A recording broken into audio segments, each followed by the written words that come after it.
नमस्कार साथियों। एमपीएसआई के सिर्फ 20 दिन बचे हुए हैं और ये 20 दिन आपके तय करेंगे कि आप किस दिशा में जाने वाले हैं। साल भर आपने कितनी भी मेहनत की हो, लेकिन ये लास्ट के 15 से 20 दिन होते हैं, इसमें एक निचोड़ आता है। तो इस 20 दिन का कैसे यूज करें? काफ़ी लोगों के मैसेज आ रहे थे, बहुत सारी चीज़ें हुई। हमने भी कुछ सारी चीज़ें की, लेकिन वो सारी चीज़ें नहीं कर पाए, कुछ पर्सनल मैटर रहे, कुछ चीज़ें हो गई। तो उसके लिए मैं सभी लोगों से माफ़ी मांगता हूँ, लेकिन ये 20 दिन प्लीज़ अगर इस तरह से आपने यूज कर लिए तो आप अदर लोगों से लगभग 50% आगे इस रणनीति से ही निकल जाएंगे। वीडियो बहुत ध्यान से देखिएगा। दूसरी बात, कई लोग कहेंगे कि इसको डिकोड कर दीजिए। मैंने बहुत पहले डिकोड कर दिया था, 2 महीने पहले ही, क्योंकि 2 महीने पहले ही हमने सारा प्लान बना लिया था। तो अगर आपने डिकोड वाली वीडियो नहीं देखी है तो उस वीडियो को मैं लिंक लगा दूंगा, आई बटन पे देख लेना या नीचे कमेंट बॉक्स में दे दूंगा यदि आप कहेंगे तो। देखिए, इसको हम कैसे कवर करेंगे, 20 दिन को कैसे यूज करेंगे। तो सबसे पहले मैंने क्या किया है, इन सब्जेक्ट का क्या क्लासिफिकेशन किया है, यानी कौन सा विषय किस तरफ रखना है, कौन सा विषय किस तरफ रखना है, जिससे आपका माइंड क्या हो जाएगा, बिल्कुल क्लियर कट हो जाएगा कि कौन से सब्जेक्ट किस तरह के हैं और कौन से सब्जेक्ट किस तरह के हैं। अब हम ये देखेंगे कि कौन से सब्जेक्ट टारगेट करना चाहिए, क्योंकि अगर आपको पता होगा कि मेरे ये सब्जेक्ट अब टारगेट हैं और ये सब्जेक्ट अगर थोड़ा कम भी रह जाएंगे तो काम चल जाएगा। इससे क्या हो जाएगा, आपकी पकड़ मजबूत रहेगी और आप में एक कॉन्फिडेंस आएगा। क्योंकि हम होता क्या है, सारी चीज़ें कवर करने की कोशिश करते हैं और वो सारी चीज़ें कवर नहीं हो पाती है, तो हमारा कॉन्फिडेंस भी क्या होता है, लो होता है। और इस समय हमें कॉन्फिडेंस लो नहीं करना है किसी भी हालत में। दूसरा, मैं टाइम टेबल बनाऊंगा कि आप पूरे दिन को आप यूटिलाइज कैसे करेंगे। आपको लगभग 8 से 9 घंटे की पढ़ाई लगातार कैसे करनी है। अगर उस टाइम टेबल में आप पिस गए तो मान के चलिएगा कि आपको मज़ा आ जाएगा। और सोर्स बताऊंगा। सोर्स ये ऐसे लोगों के लिए है जिन लोगों ने बहुत बार रिवीजन कर लिया है और उनको ज़्यादा टाइम नहीं लगेगा, या फिर ऐसे लोग जो अभी रिवीजन में हैं, अपने नोट्स पढ़ रहे हैं, वो इसको फॉलो, इस सोर्स को ना देखें, क्योंकि अगर आप इस तरफ ट्रांसफर होंगे तो आपकी चीज़ें बिगड़ जाएंगी। दूसरा, जिन लोगों की बहुत कम तैयारी है वो इनको तुरंत पढ़ सकते हैं जल्दी जल्दी, तो काम चल जाएगा। ध्यान रखिएगा, 20 दिन बहुत होते हैं, अगर आपने यूटिलाइज कर लिया तो बहुत समय है। आप मान के चलिए आपके पास 150 से 160 घंटे हैं, आप घंटे देखिए अब। ठीक है, तो ऐसी चीज़ें हम कवर करेंगे। अब आप देखिए, ये जो सब्जेक्ट है ना, ये अलग तरह के, ये आपकी जीएस की प्योर सब्जेक्ट के यहाँ पे देखेंगे आप। तो अगर आप देखेंगे history, geography, polity, science, computer, ये एक तरह से आपकी जीके के सब्जेक्ट हैं, यानी जनरल स्टडी के सब्जेक्ट हैं। और दूसरी तरफ ये आपके जनरल सब्जेक्ट हैं, हिंदी, इंग्लिश, मैथ, रीजनिंग और करंट अफेयर्स। तो आपको समझ में आ रहा होगा कि एमपीएसआई का प्रीलिम्स का एग्जाम है ना, 50-50% में बटा हुआ है। यानी 50 क्वेश्चन आपके इस तरफ से आने वाले हैं, 50 क्वेश्चन आपके इस तरफ से आने वाले हैं। और ये जो एक एरिया है जी, जिन लोगों को जीएस पढ़ने में, याद करने में दिक्कत होती है, तो ये एक बहुत भारी भरकम सब्जेक्ट है। इतिहास विषय ही अपने आप में बहुत बड़ा है, फिर हिस्ट्री, पॉलिटी, साइंस, कंप्यूटर। तो ये सब्जेक्ट को कैसे कवर करेंगे वही हम बात करेंगे। दूसरी तरफ आप ये देखेंगे कि ये एक हमारे सब्जेक्ट हैं मेन, जैसे 2 लैंग्वेज के सब्जेक्ट हैं, मैथ, रीजनिंग हम बचपन से पढ़ते आए हैं, और करंट अफेयर्स की अपडेट के सब्जेक्ट हैं। तो आप पे आपका जो माइंड होगा ना, वो क्लियर हो गया होगा कि ये यूनिट किस तरह से दी हुई है। अब हमारे जो टारगेट सब्जेक्ट क्या होनी चाहिए, कुछ इसमें से होनी चाहिए और एक आध सब्जेक्ट इसमें से होनी चाहिए। तो अगर टारगेट सब्जेक्ट की बात करें तो आपको क्या पढ़ना है, आपको हिस्ट्री टारगेट सब्जेक्ट में नहीं रखनी है, ध्यान रखना है। बहुत इंपॉर्टेंट बात बता रहा हूँ, अगर आपने इतिहास को टारगेट सब्जेक्ट में रख लिया तो 20 दिन का टारगेट आपका इतिहास का ही पूरा हो पाएगा। तो इतिहास को कैसे खत्म करना है वो तो मैं बात करूंगा ही। अभी आपको क्या ध्यान रखना है, मैथ, रीजनिंग, इसके बिना आप एग्जाम क्वालिफाई नहीं कर सकते। मैथ रीजनिंग का मुझे उम्मीद है कि आप कहीं ना कहीं से कवर कर रहे होंगे। अगर नहीं कर रहे हैं तो किसी की वीडियो देखिए और देखना स्टार्ट कर दीजिए। उसमें कुछ टारगेटेड टॉपिक हैं, मेंस के सिलेबस में दिए हुए हैं। उसको अगर आप डिकोड बिल्कुल टॉपिक चाहते हैं तो डिकोड वाला वीडियो देख लीजिए, वहाँ पे मैथ के मैंने आपको टॉपिक बता दिए कि ये लाभ, हानि, प्रतिशत, नंबर सिस्टम, ये सारी चीज़ें कवर करनी है, तो वो वीडियो आप वहाँ से देख लीजिए। मैथ हो गया, रीजनिंग हो गया, पॉलिटी हो गया आपका, पॉलिटी के बाद कंप्यूटर हो गया आपका, कंप्यूटर के बाद हिंदी हो गया आपका, और साइंस हो गया। ये जो 60 नंबर के क्वेश्चन हैं ये आपको बहुत अच्छे से करने हैं। और इसमें एक भी सब्जेक्ट ऐसा नहीं है कि जो बहुत ज़्यादा समय ले। साइंस को आप 2 दिन में ख़त्म कर सकते हैं, हिंदी को 2 दिन में ख़त्म कर सकते हैं, कंप्यूटर 2 दिन में ख़त्म कर सकते हैं, पॉलिटी, क्योंकि पॉलिटी का मैंने सोर्स ही अलग रखा है।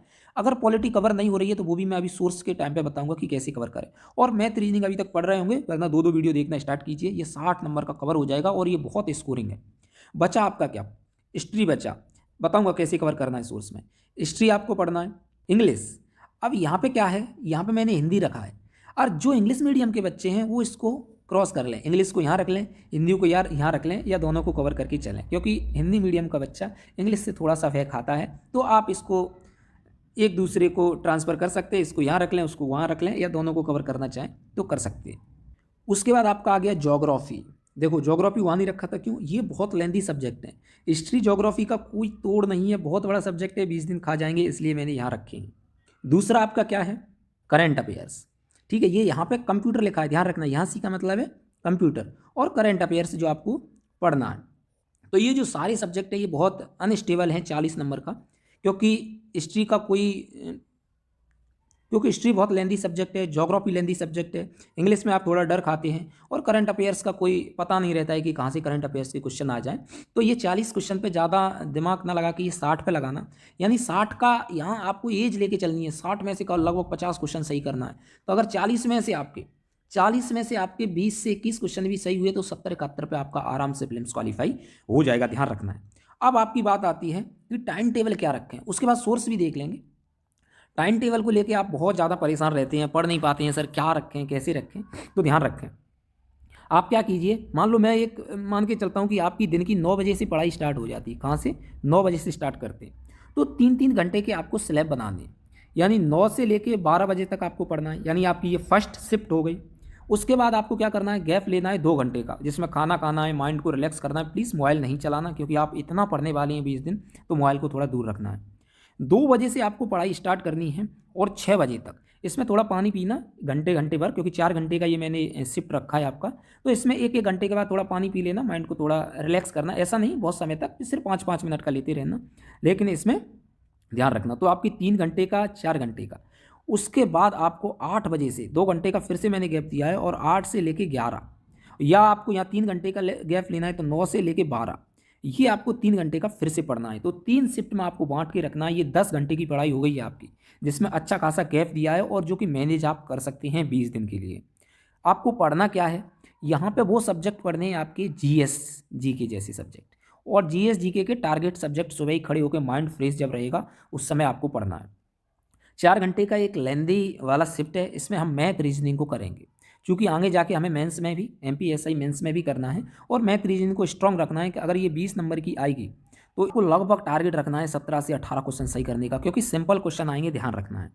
उसके बाद आपका 9 से 12 जो अंतिम होगा, इसमें आपको ध्यान रखना है जो सब्जेक्ट आपका, जैसे हिंदी हुआ, करंट अफेयर्स हुआ, या कंप्यूटर हुआ, ऐसी सब्जेक्ट, इसमें आपको पॉलिटी हुई, कंप्यूटर जैसा सब्जेक्ट रख सकते हैं, पॉलिटी हुआ, कंप्यूटर हुआ, ऐसे सब्जेक्ट। इसमें आप हिंदी, करंट अफेयर्स, इंग्लिश, ऐसे सब्जेक्ट जो तीसरी शिफ्ट में, अंतिम शिफ्ट में रख सकती हैं, ध्यान रखना। एक बार आपका कंप्लीट रिवीजन हो जाएगा।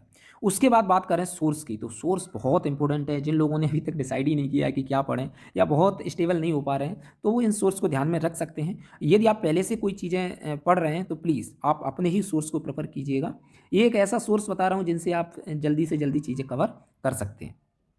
हिंदी, इंग्लिश, जिन लोगों ने मुझे कॉल किया, और काफ़ी कॉल आए थे, उनको मैं बता देता हूँ कि यूपीएससी में, क्योंकि आपने यदि मेंस हो चाहे एमपीएसआई का या प्रीलिम्स हो, उसका जो सिलेबस देखेंगे तो वो यूपीएससी से प्रभावित दिखाई देता है। तो यूपीएससी में आप देखेंगे मेंस में एक कंपलसरी पेपर होता है, कंपलसरी पेपर होता है हिंदी और इंग्लिश का। उसका प्रीवियस ईयर की मेंस की एक बुकलेट आती है, दिशा पब्लिकेशन की, ठीक ठाक है। तो आप दिशा पब्लिकेशन की अभी से ले लेंगे, और रोज़ उसको अगर 30 मिनट तक भी ताड़ते रहे, पेज पलटते रहे, तो ये आपका उद्धार यहाँ पे हो जाएगा। बाकी डिकोड वीडियो जरूर देख लीजिएगा, ताकि आपके कॉन्सेप्ट क्लियर रहेंगे। मैथ रीजनिंग का वो हमने सेकंड शिफ्ट में रखा था, आप वीडियो लेक्चर लगातार देखिए और प्रैक्टिस कीजिए। 4 घंटे का इसमें आपको समय दिया है। करंट अफेयर्स, अगर कोई एमपी की पब्लिकेशन आ रहा है तो ठीक है, वरना स्पीडी आपकी जिंदाबाद है। लगभग 60 से 70 पेज उसमें काम के हैं, उनको रट दीजिए और आपका काम हो जाएगा। जो आने होंगे करंट अफेयर्स के क्वेश्चन, वो इससे आ जाएंगे। अब इतिहास की बात करें, इतिहास को थोड़ा रोकते हैं क्या क्या बता ही देता हूं मैं। इतिहास आप लूसेंट से, और जिसमें भी मैं बता दूं, मॉडर्न हिस्ट्री से शुरुआत कीजिएगा। मॉडर्न हिस्ट्री भी अगर आपने कवर कर ली तो जो मिडाइवल और एंशिएंट बचता है उसको आप कवर आराम से धीरे धीरे कर लेंगे। 100 पेज हैं ये आपके, अगर रेगुलर आप 10 से 12 पेज पढ़ते हैं तो भी आप कवर करने की क्षमता रखते हैं। लूसेंट से कवर कर लीजिए, मैं फिर से सजेशन दे रहा हूँ, और कोई बुक की तरफ मत जाइए। ज्योग्राफी मैं कोशिश करूँगा अपने नोट्स दे दूँ, और नोट्स नहीं दूँ तो वीडियो लेक्चर के माध्यम से, और इसमें मैप पर फोकस कीजिए, और इंडियन मैप पर। वर्ल्ड मैप का कुछ छोटी छोटी चीज़ें देख लीजिए। वर्ल्ड मैप में आपको देखना है कि पर्वत, पठार और नदियाँ, क्या? पर्वत, पठार, नदियाँ और झीलें और घास के मैदान। पर्वत, पठार, नदियाँ, झीलें और घास के मैदान। मैं फिर से लिख देता हूँ, पर्वत, पठार, नदियाँ, झीलें और घास के मैदान। हर कॉन्टिनेंट, चाहे नॉर्थ अमेरिका हो, साउथ अमेरिका हो, अफ्रीका हो, यूरोप हो, एशिया हो, इन सब के पर्वत, पठार, नदियाँ, झीलें, घास के मैदान आप पढ़ के चले जाइए। आपका जो वर्ल्ड मैप से क्वेश्चन आएंगे वो हो जाएंगे। इंडियन मैप को बहुत अच्छे से कर लीजिए।